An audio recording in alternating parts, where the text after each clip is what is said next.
This was my first attempt to leave him. Mm-hmm. And I remember running to her room with her and the man that she was with. And I was like, please hide me. He's going to fucking kill me. Please hide me.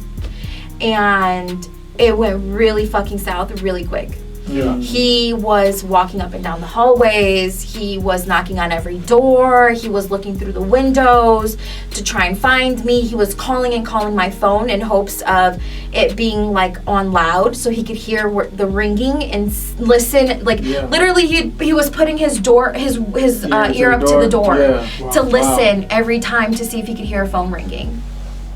And so at this point, I had like run into like my whole partner's room, and I'm like bloody. I have a bloody nose. I'm bleeding out of my ear, and I'm like, he's going to fucking kill me. Please, like hide me, fucking hide me. Yeah. And she's like, well, what do you want me to do? I'm like, bitch, put me in your fucking trunk. I don't give a fuck. Like hide me, right? Yeah. And so he's like searching for me frantically. He calls my whole partner's pimp, is like, where's my bitch? And he like, you know, this dude, like my whole partner's pimp, he wasn't present. He was there, but he wasn't like a gorilla pimp. So he definitely was very manipulative and psycho in the sense of everything was very mental with him, but he wouldn't be physical with her. And that's why I felt safe, because I felt like, okay, I can go to him and he's not going to put his hands he's not going to put his hands on me. He's not going to like beat me. I feel safe.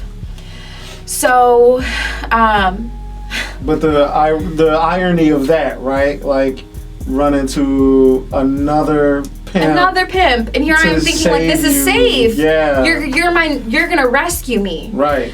So another piece, like another side of the shit. Yeah. Exactly. Yeah. So and fucking so crazy. That night, so I'm in the room and I'm like, hide me, please. They turn, like he's knocking on the door. He's like, I fucking hear you. I know you're in there.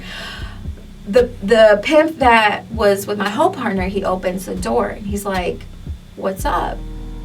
And he's like, where's Gabby? And my pimp is like, where's Gabby? I know she's in here. I saw the blood spots because I was leaking. Like, that's really ratchet. But I was dripping blood. There was a trail of blood following me. Yeah. And he's like, where's Gabby? I know she's here. And I was hiding in the shower.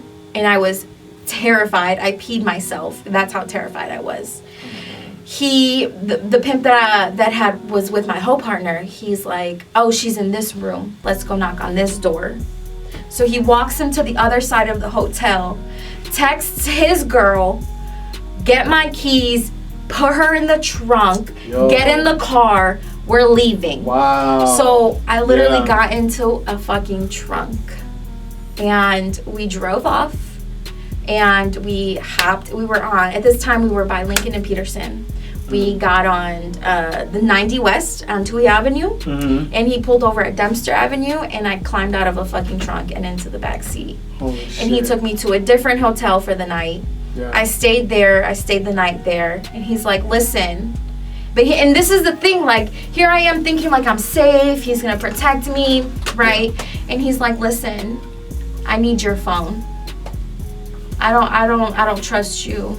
I don't know what's up. Yeah. I need your phone. So I was like, what the fuck? No. Like, what am I supposed to do? What am I going to do? How am I supposed to call her? What if he finds me? And he's like, give me your fucking phone or I'm not helping you.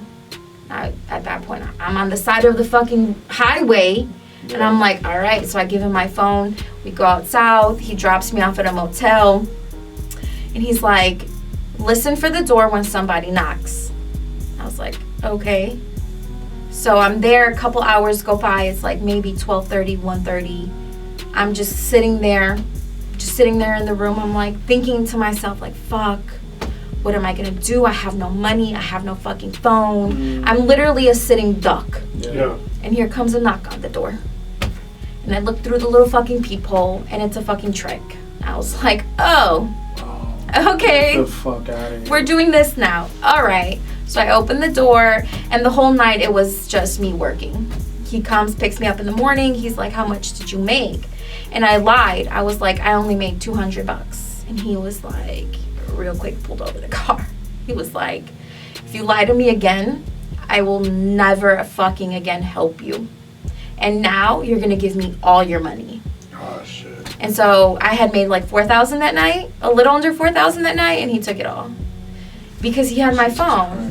And he was the one coordinating all the dates, and he knew how many Johns were coming into the room, and he was telling them how much, like, he was doing all of the work for me. All I was doing was opening a door and allowing them in. Jesus fucking Christ. So here I am thinking, like, I can be slick, right? And he's like, bitch, no.